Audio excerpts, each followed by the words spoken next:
Hello everyone, and welcome back to Let's Play Mega Man X2. Today we are finally going to take on the X-Hunters, starting with Agile in Flame Stag stage. And joining me to see the epic battles is Skyzo. How you doing, buddy? I'm doing well. Hello everyone. Alright, so now that we're nearing the end game, I'm gonna start picking up the pace. First of all, we've got the charged strike chain, which gets us to all sorts of places. For example, that beetle drone, we're supposed to use him as a platform to get to that extra life and this sub-tank, but thanks to the power of the charged strike chain, we can just get there without its assistance. Also, in this lava section, don't go for that extra life. You will almost certainly get caught between the lava unless you're really good, and if you are really good, you probably don't need it anyway. Make sure you use an industrial weapon against that bar weighing in order to get rid of it real quick.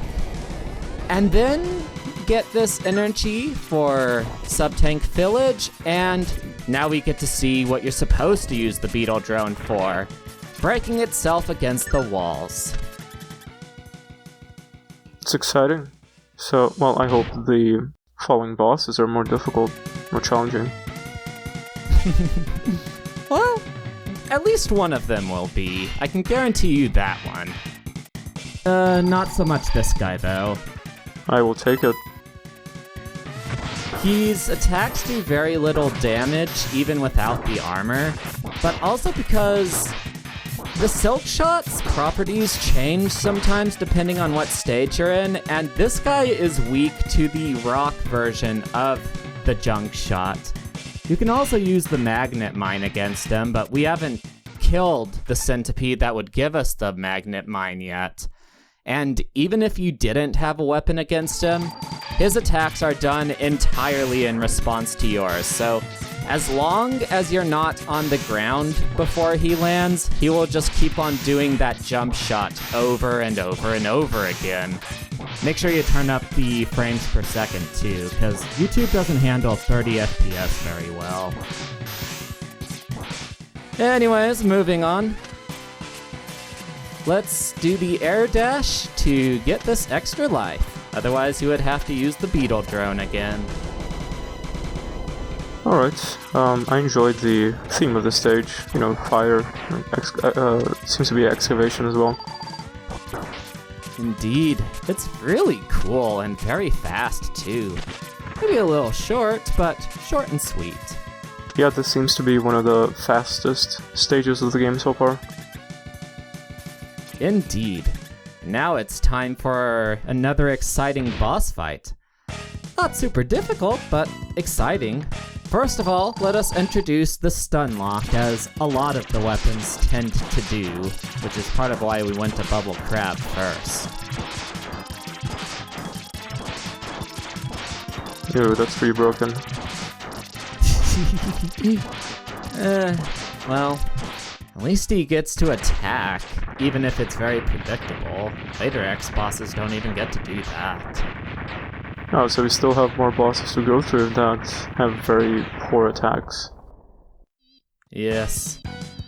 And as for the Buster only strat, basically it's to do dash shots since those do 2 damage instead of 1, and you just sort of damage boost through a lot of the guy's attacks by clinging to the wall, or if he lobs those fires, you can just duck under those. His only threatening move is that suplex, so if you're not confident in your dodging, you want to dash into those suplexes. That way you carry over your dash speed even as he's lifting you up into the air, and you can get out of it before he pounds you into the ground, because otherwise that does like 6 damage. It's a nice gimmick. Indeed. And you could also play it ultra conservatively by sticking near the tops of the walls and then periodically dash jumping to the other sides of them so that you can dodge him if he tries to dash up the walls, but honestly with the dash shot, I find it easier to just overpower him. Right, well that's fair enough. So far this has been manageable. Now, here's a tough achievement, the Covert Ops stage. Not only there are spotlights that you have to dodge, and you have to beat the boss at the same time. If you beat the boss and then try to get the achievement, you will not get it. So be careful of that last spotlight I dodged. Make sure you dash while it's moving away from you, and you should get to the other side. Careful of these falling blocks, because they can KO you instantly. And use the speed burner dash to get to that platform easily. Even if the block goes off, you can still air dash, speed burner, then air dash again, since it refreshes your air dashes. And also use the charged sonic slicer to cheese that guy, or if you're walking into this stage without this charged sonic slicer, well, he's kind of tricky to hit. So in that case, I would just let him damage boost into you, because otherwise your shots go off of the green blade, and just rapid fire him that way. Like, if you try to do it from super far away and play conservatively, it just takes a while, I think. And then, here's the important bit about this stage. There's gonna be a long drop with a lot of spotlights, so make sure you hang to the left, like I do here.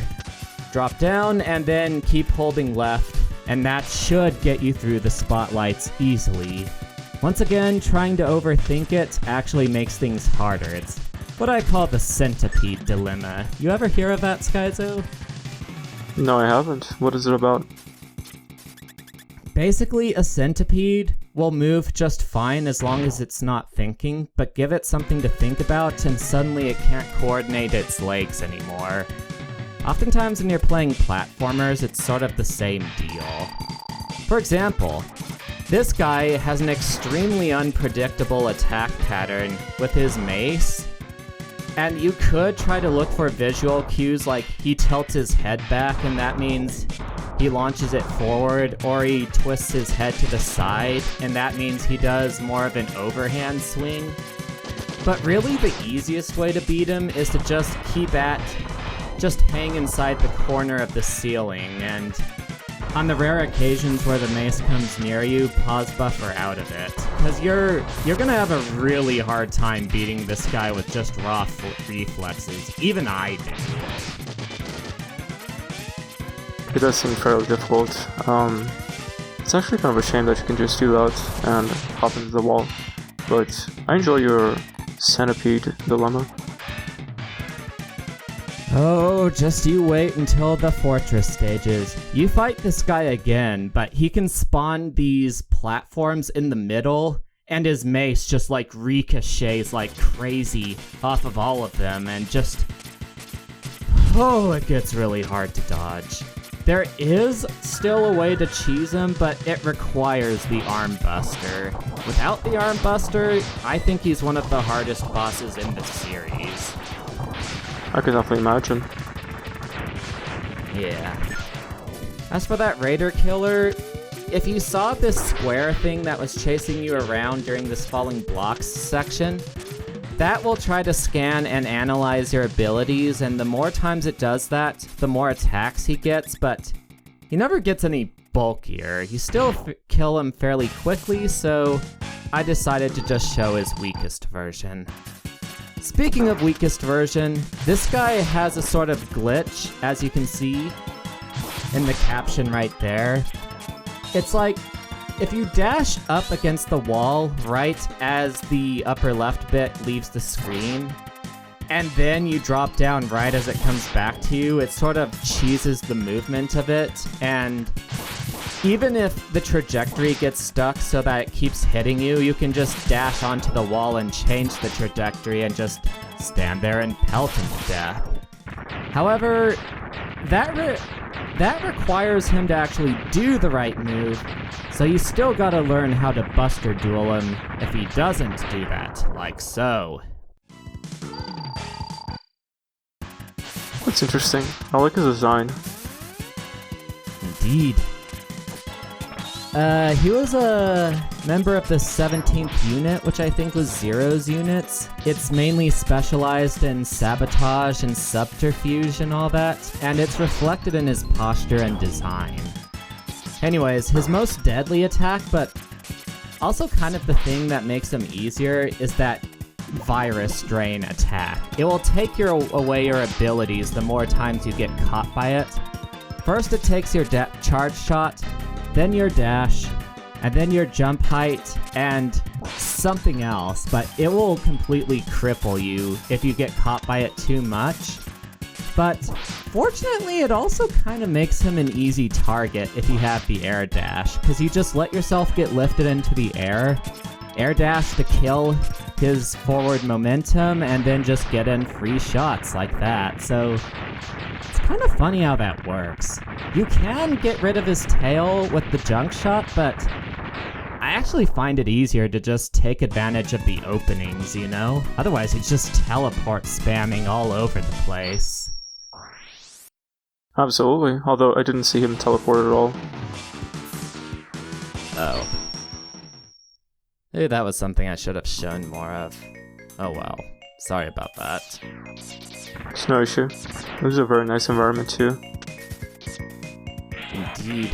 Now remember that dash punch trick I was telling you about for making that robot fly super fast? Yeah, what about it? That's why I made such a big deal out of it in part 2. It wasn't super important for Wheel Gator, but that was where it became really important, because what most players do is they try to use the regular dash, and they can only barely get to the other side if they hop out of the mech suit at just the right time, and then use the strike chain at the right time. And it's really difficult, unless you use the trick that I just showed. It does make it a lot easier. Yeah, if only those people knew. Indeed. I learned it from speedruns myself. Well, speedruns are very useful. Indeed. Now, here's another guy, Sergis. Sagis is actually his name, because it's French for wisdom, I believe. He is another guy that's weak to a different version of the junk shot, the crystal junk shot in this case. But more importantly, you can stun lock him if you get him during a fraction of a second window, because what's supposed to happen is that energy shield comes up every time you hit the fire button. So you knock him down, he does the spinny thing, knock him down, spinny thing, knock him down, spinny thing. And if you don't keep hitting him enough, he'll put down those landmines that do around 3 to 4 damage. So if you weren't stun locking him like that, what you normally do is dash shot, tank the spinny thing, because that only does 1 damage even without the armor. And you just sort of overpower him once again with dash shots. Right, I can see that. Now here's a mini-boss skip. The camera doesn't get to lock properly, kind of like the armadillo skip in Mega Man X1. And if you were to fight him properly, here's the weakness weapon you would want to use. Also ignore the fact that the HP went like over 128. I don't know why it does that, but in this case it just means it dies at 128 instead of 0, so really it has 20 HP, and you take off 2 for each junk shot. Right. Well, so far doesn't seem too bad. Indeed.